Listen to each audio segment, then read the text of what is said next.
Vete al newsletter. El concurso de un analista político conocido por su independencia y su perspicacia para que nos comente las declaraciones hechas por el primer ministro y la formación del nuevo gabinete. Estoy hablando de Juan Carlos Tafur, periodista y director del portal digital Sudaca. Juan Carlos Tafur, buenos días y bienvenido a RPP. Buenos días. Buenos días, Mabel, Fernando. ¿Cómo explicaría usted de manera sencilla a alguien que busca orientarse cuál es la naturaleza y los lineamientos de este nuevo gabinete? Yo creo que en general ya es necesario descartar, en el caso del gobierno de Castillo, cualquier análisis ideológico. O sea, pretender discutir si es que este gabinete es un giro al centro, un giro a la izquierda, una serronización del mismo, un populismo conservador con retórica izquierdista, etcétera, es un ejercicio teórico inútil, porque no es ese el afán del presidente ni aquello en lo que él delibera. Se trata simplemente de un gabinete armado para pasar la valla de la cuestión de confianza y que en esa medida ha reclutado a gente de Somos Perú, del sector provinciano de Acción Popular, de Perú Democrático, de Perú Libre y de Juntos por el Perú. Y en esa medida que mantenga el statu quo mediocre y mediano con el que el presidente se desenvuelve y simplemente le permita supervivir políticamente. Yo creo que atribuirle, como analista, tengo la tentación de buscarle algún sentido subalterno u oculto a los hechos políticos aparentes y tratar de descifrar alguna interpretación. Pero en este caso, la verdad que no encuentro ninguna, y luego de escuchar al Premier en la entrevista que ustedes le acaban de hacer, no me queda sino quedarme pasmado frente a la enorme levedad política del Premier y a la constatación, en consecuencia, de que él no es el artífice del gabinete, que el gabinete lo han armado los asesores del presidente que se mantienen en Palacio, corroborando las denuncias hechas por la ex premier Mirta Vázquez y el ex secretario general Carlos Jaico. En ese sentido, entonces, ¿cuál podría ser la respuesta del legislativo? Porque aparentemente, por más de que esto sea una suerte de Frankenstein, ¿no? En donde todos se suman a la combi, aparentemente hay ciertos puntos de encuentro con las fuerzas legislativas. Bueno, Fuerza Popular ha dicho que no le va a dar el voto de confianza, pero sí podría llegar a dialogar con otras bancadas. No, sí, yo creo que ya tiene el voto de confianza asegurado con Somos Perú, Acción Popular, Perú Libre, Juntos por el Perú y Perú Democrático. Yo creo que en esa medida va a lograr su cometido. Ese es, creo yo, el principal cometido de Palacio de Gobierno, lograr un gabinete que le permita pasar esa valla y no sufrir ningún susto al respecto.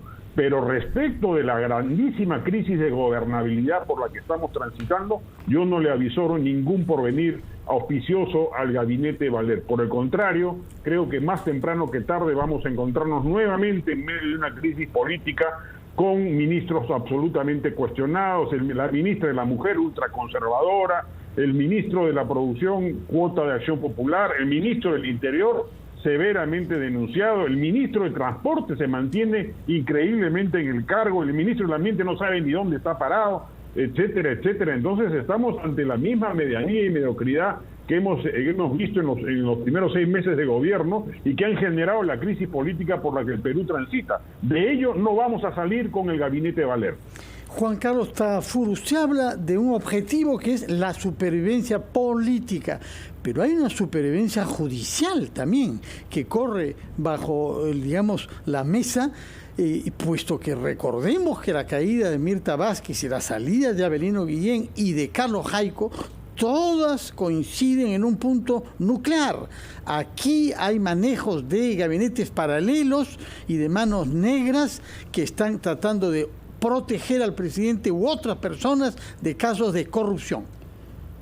De hecho, este es un gobierno que pende de un hilo, está al borde de que cualquier denuncia de corrupción roce al presidente, cosa absolutamente probable, además, dada la enorme desprolijidad con la que el señor Castillo se maneja desde el gobierno, y dado ese escenario, yo sí creo que las posibilidades de que el Congreso y las fuerzas del centro en particular, esta vez, o si se da esa situación, sí revisen una posibilidad de sumarse a un proyecto de vacancia presidencial. Las probabilidades de que este gobierno dure hasta el 2026 son menores respecto de que se recorte su mandato. En general, yo creo que la situación política es precaria, inestable.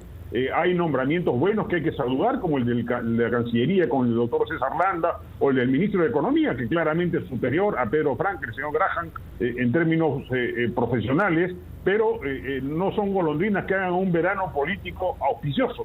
Y en esa medida yo creo que nos asomamos a una situación cada vez más complicada.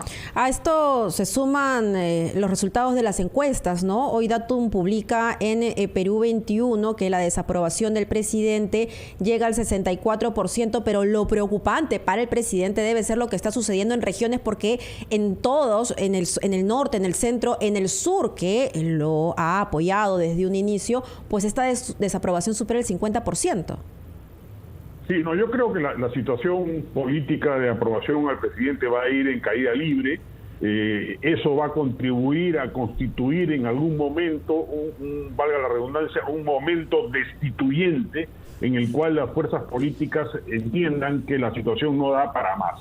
Yo creo que la mediocridad y la medianía en el ejercicio de las políticas públicas que están llevando a algunos a avisorar el colapso del Estado, a ese nivel de impericia se está manejando la administración pública, puede llevar a que las fuerzas políticas realmente evalúen si debemos o no mantener a este gobierno durante 5 años. Ese momento puede llegar este año, si la situación se agrava. ¿Y qué es lo que prevé usted respecto de el tema de la Asamblea Constituyente? Hemos escuchado al señor Valera hablar sobre eso y postergarla para el año 2026.